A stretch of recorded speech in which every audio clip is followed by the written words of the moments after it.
Inflasi pada hakikatnya adalah fenomena naiknya harga-harga barang dan jasa secara umum dan terus-menerus dalam suatu perekonomian.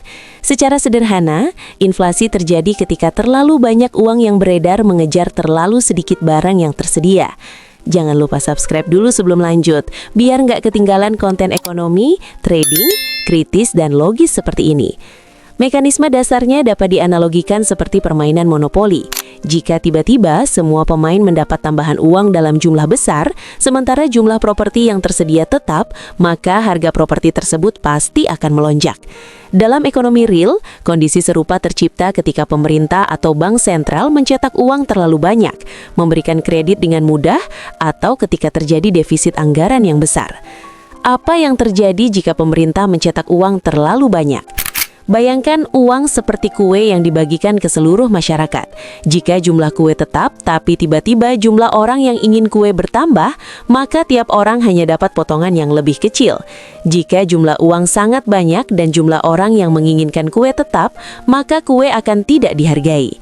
Begitu pula dengan uang. Jika jumlah uang beredar terlalu banyak, nilainya bisa turun. Ini disebut inflasi. Berikut 5 skenario umum yang bisa terjadi ketika pemerintah mencetak uang terlalu banyak. Skenario 1. Nilai tukar melemah di pasar internasional. Jika suatu negara, misalnya negara A, mencetak uang dalam jumlah sangat besar, negara-negara lain akan melihat bahwa uang tersebut terlalu banyak dan tidak seimbang dengan barang atau jasa yang dihasilkan. Akibatnya, permintaan terhadap mata uang negara A di pasar internasional menurun. Menurut hukum permintaan penawaran, semakin sedikit yang mau membeli mata uang itu semakin lemah nilainya. Nilai tukar melemah, ini membuat impor jadi lebih mahal dan ekspor jadi lebih murah, tapi juga bisa merusak kepercayaan global terhadap ekonomi negara tersebut. Skenario 2. Inflasi karena belanja pemerintah meningkat. Uang yang baru dicetak sering digunakan pemerintah untuk membiayai proyek infrastruktur seperti jalan, sekolah, atau bendungan. Pengusaha memenangkan tender, merekrut pekerja, dan mulai belanja besar-besaran. Saat banyak uang tiba-tiba beredar di masyarakat, permintaan terhadap barang dan jasa melonjak, namun pasokan tidak bisa langsung mengikuti. Akibatnya harga-harga naik. Ini adalah inflasi yang dipicu oleh permintaan yang berlebihan. Skenario 3. Kredit murah memicu ekspansi bisnis dan harga naik. Uang yang berlebihan juga membuat bank lebih mudah memberikan pinjaman. Kredit jadi murah dan mudah didapat. Pengusaha meminjam uang untuk memperluas usaha, membuka pabrik baru, atau merekrut lebih banyak karyawan. Awalnya ini terdengar positif, lapangan kerja bertambah.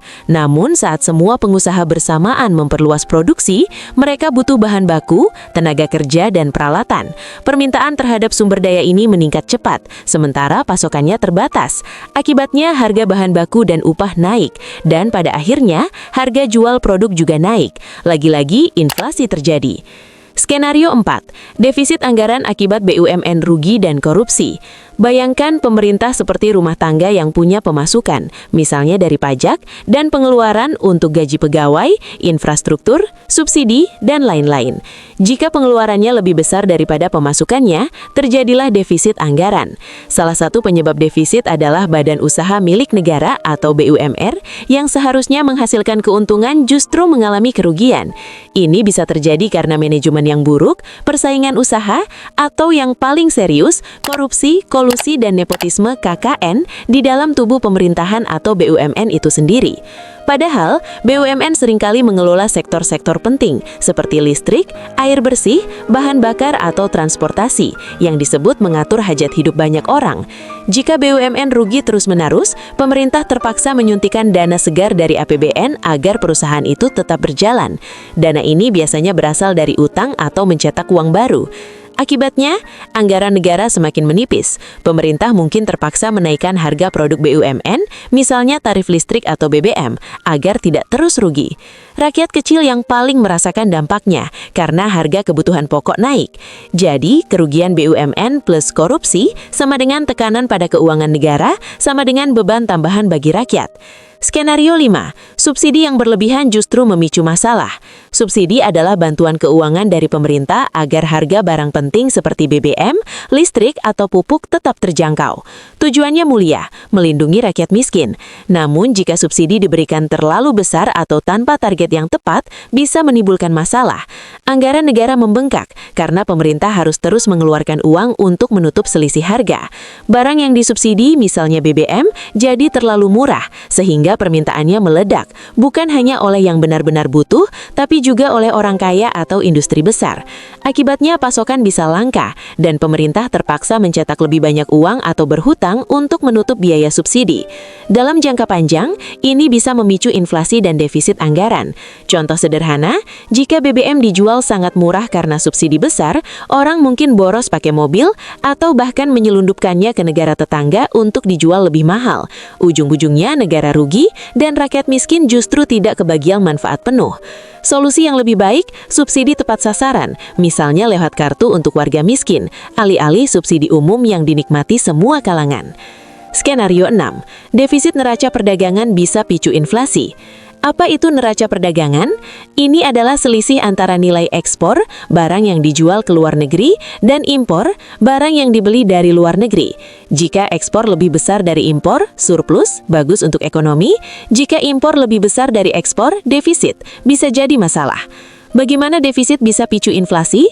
Saat suatu negara terlalu banyak mengimpor, ia harus membayar dalam mata uang asing, misalnya dolar Amerika. Untuk mendapatkan dolar, negara tersebut menjual rupiahnya di pasar valuta asing. Jika ini terjadi terus-menerus, permintaan terhadap rupiah turun sehingga nilai rupiah melemah. Akibatnya, barang impor seperti minyak, mesin, atau gandum jadi lebih mahal.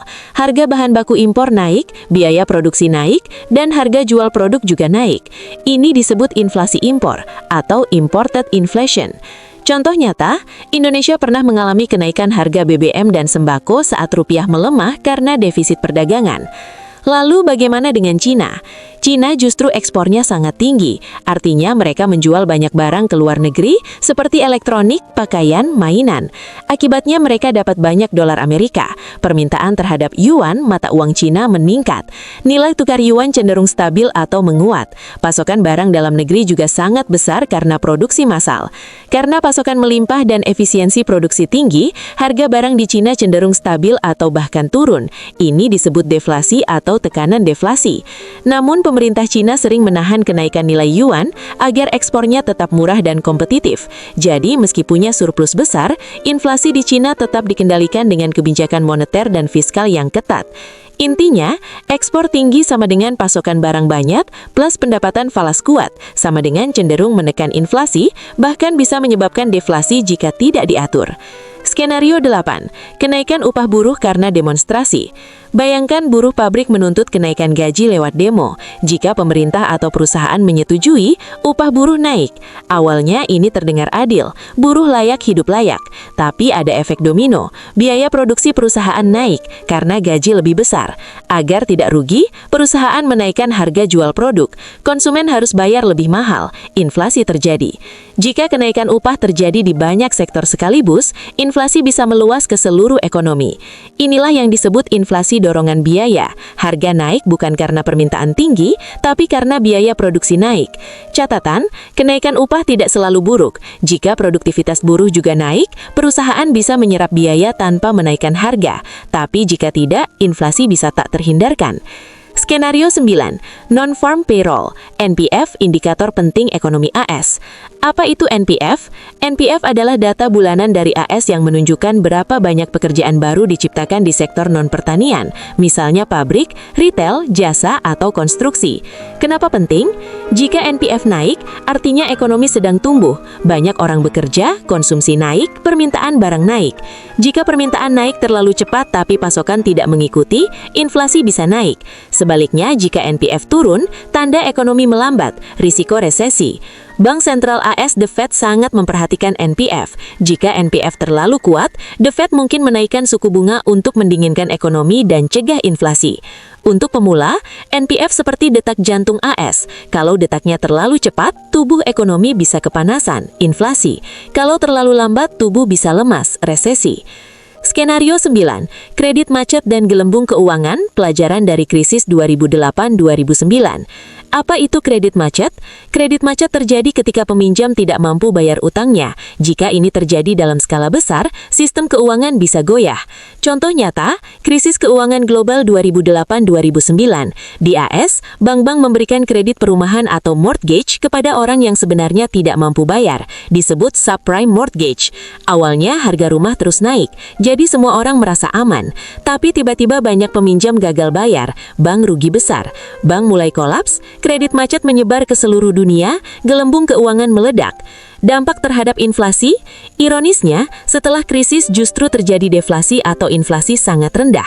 Orang takut belanja, permintaan anjlok, harga rumah dan aset turun drastis, bank enggan memberikan pinjaman, sehingga uang beredar menyusut.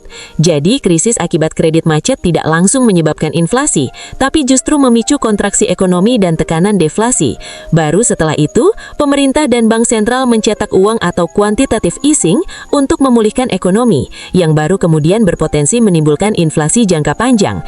Gelembung keuangan tercipta saat uang murah, suku bunga rendah, membuat orang dan perusahaan berhutang berlebihan.